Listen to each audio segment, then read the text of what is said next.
Você já notou que tem gente que parece que não quer que ninguém vá para o céu? Aí é só não pode isso, não pode aquilo, não pode aquilo outro. Nós temos que ter cuidado com isso. O que Jesus quer é nos dar a vida eterna, foi para isso que ele morreu. E a Bíblia é bem clara dizer: se nós cremos em Jesus, nós seremos salvos, sim ou não? Isso aí. Só que crer em Jesus não te dá a vida boa aqui na terra. E é isso que eu quero conversar com vocês. Quem quer morar no céu, todo mundo está afim. Tem alguém querendo ir para o inferno? Levanta a mão. Mesmo não querendo, tem uns que vão. Eu penso assim, eu dou o meu parecer. Depois você pode avaliar, os teólogos de plantão, fica à vontade, os achólogos também, fique tranquilo. Presta atenção, para mim, para aqueles que já receberam e conhecem Jesus, se você morrer devagar, basicamente ninguém se perde, porque todo mundo vai para onde sabe o endereço. Ficou doente, a morte começou a parecer que alguém vai apagar o interruptor, você já falou: oh, meu Deus do céu, tem misericórdia da minha vida, perdoa todos os meus pecados. Você pede perdão até do pecado que não tem. Senhor, perdoa o que eu vou fazer amanhã. Entendeu? O problema é a morte súbita. Infartou, aí não dá tempo mais não, maluco. Aí quando você viu, já está do outro lado. Caraca, morreu. Para onde eu vou? Já sabia desde lá, ok? Então para mim é mais fácil ser salvo. Eu, por exemplo, eu não tenho medo de morrer, eu tenho medo de dor. Aliás, eu acho que isso é uma coisa de todo homem, é ou não é? Mulher já nasceu preparada para dor. Homem é frouxo quando o assunto é dor. Mulher se corta toda para ficar bonita. Homem, qualquer corte para ele é feio, certo? Quantos homens aqui já fizeram? Deixa eu fazer uma pesquisa de campo. Se você fosse ter um filho homem, você preferiria normal ou cesárea? Desgraceia a vida do homem, porque qualquer uma das duas opções dói. É ou não é? Ele diz assim: eu preferia ser estéril. Era a preferência do homem. Eu preciso mostrar a você algo muito simples, mas que às vezes nós complicamos. Quando o assunto é vida eterna, é fácil. É crer em Cristo, ok? Temer a Deus e crer em Jesus Cristo nos dá direito à vida eterna. Porém, viver aqui na terra é mais complicado. Por quê? Porque nós vivemos debaixo de uma lei, a lei da semeadura. Se você gosta ou não dela, ela foi criada pelo soberano Deus. Então ele estabeleceu, e se você concorda com ela ou não. Por favor, pecados podem ser perdoados e anulados pelo sangue de Jesus. Erros precisam ser colhidos por nós aqui na terra. Deus não está aqui para consertar seus erros, não.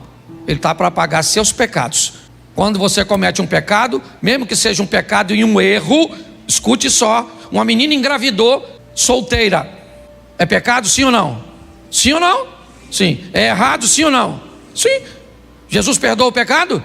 E o erro? Não. O senhor está dizendo que uma criança foi um erro? Sim. Se essa criança vai nascer num lar que não tem estrutura nenhuma para mantê-la, isso foi um erro, criar uma situação dessa. Então as pessoas, me parece, estão confundindo, achando que Jesus está aqui para consertar erros. Não, a palavra de Deus está aqui para que venhamos diminuir os nossos erros. Se venhamos a cometê-los, que sejam erros que causam o mínimo de danos na nossa vida, porque Deus está conosco. Sim, sempre esteve com Davi.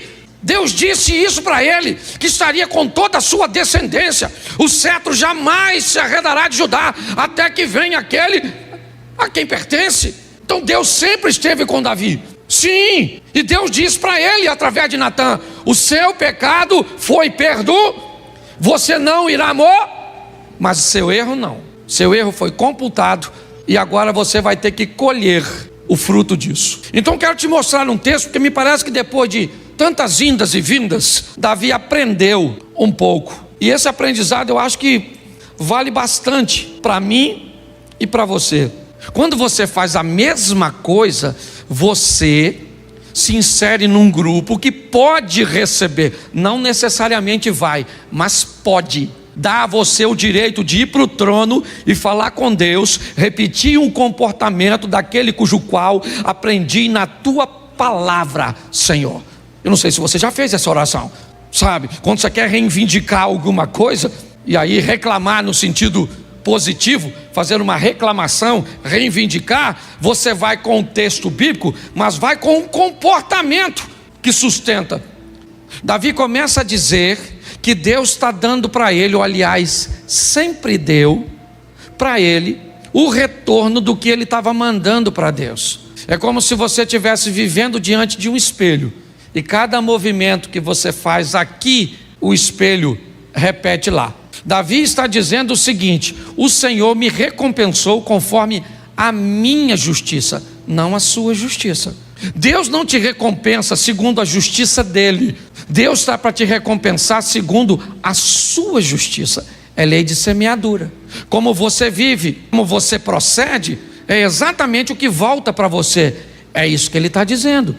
O Senhor me recompensou. Como? Com a minha justiça. Por quê? Porque você venceu o gigante quando estava alinhado com Deus. Por quê? Porque você enterrou seu filho quando estava desalinhado com Deus.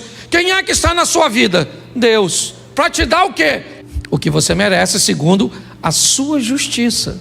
Pastor, mas eu não posso estar vivendo uma injustiça. Claro que pode, desde que essa injustiça entre na história do Jó, onde você está vivendo um momento que seja de provação. Se esse é seu momento, levante sua cabeça, segure a onda como fez Jó. Nu saí, nu eu volto, louvado seja o nome do Senhor, recebi o bem de Deus, por que não receberia o mal? E se é um cara íntegro, correto, equilibrado, recebendo, os amigos dele vão visitá-lo, e qual é o discurso? O que você fez de errado? Ele disse: eu não fiz nada de errado. Tem que ter feito, porque na cabeça de algumas pessoas, você não pode sofrer que tem pecado. Não, existem momentos bem isolados, que seu sofrimento não tem nada a ver com isso. Mas entenda bem, ele é bem isolado. Pare de dizer, quando alguém estiver falando, essa aqui, esses dias, falou: Cláudio, se você souber o que estão falando a nosso respeito. Eu falei para ela: Mério, quando alguém fala algo a nosso respeito, duas coisas podem ser. Primeiro, pode ser verdade. E se pessoas falam verdade a nosso respeito, isso significa que nós precisamos mudar a nossa postura e corrigirmos a nossa rota. Segundo, pessoas podem estar falando mentira a nosso respeito. Então vamos descobrir o que elas estão falando. Se for verdade, a gente corrige. Se for mentira, é a única forma que a pessoa tem de falar mal a nosso respeito. Quando alguém fala mal de mim e é em verdade, eu não tenho o que fazer. O que eu posso fazer? A melhor maneira é você viver de uma forma tão honesta, que o único jeito que alguém tenha para falar mal a seu respeito seja com mentiras. Não tem jeito. Ah, mas vai se ver com Deus. Não vai não, filho. Não vai não. Para se ver com Deus, tem que falar com você, mal de você injustamente. Mas se você estiver fazendo, vão falar e vão falar e vão falar. Entendeu? Por quê? Porque você está dando motivo. Se nós entendermos isso, talvez vamos lidar melhor com o nosso posicionamento. É assim que funciona. Eu preguei esses dias sobre Jacó e Esaú, lembra? Jacó trai o irmão e não resolve o problema e viaja. Quando ele chega lá, Esaú não está lá para se vingar. Mas quem é que está lá? A traição. Então a traição pulou do Esaú para o Labão. Então Jacó traiu Esaú e Labão traiu Jacó, porque o futuro está lá te aguardando. É assim que funciona. Nem sempre ele vai vir na mesma pessoa, ou nem sempre ele vai vir na mesma moeda, mas é a vida. É assim que funciona. O texto, ele está ali, ó. Por quê? Por quê? Ele tá, olha lá, olha o porquezinho lá, ó. Deu para notar que já é uma respostazinha? Vamos lá. Porque guardei os caminhos do Senhor e não me apartei impiamente do meu Deus. Por isso que eu estou vivendo tudo que eu estou vivendo. É Davi. Olha o que ele diz no 23. Porque todos os seus juízes estavam diante de mim. Não tinha juiz nenhum diante de Davi. Que juiz que estava lá? Samuel estava lá, é isso? Todos os juízes estavam lá? Não, o que ele está falando foi do que ele aprendeu, o certo.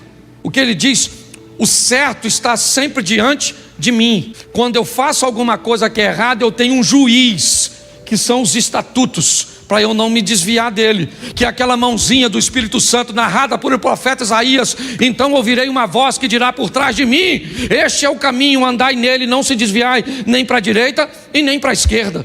É Deus o tempo inteiro buscando corrigir nossa rota.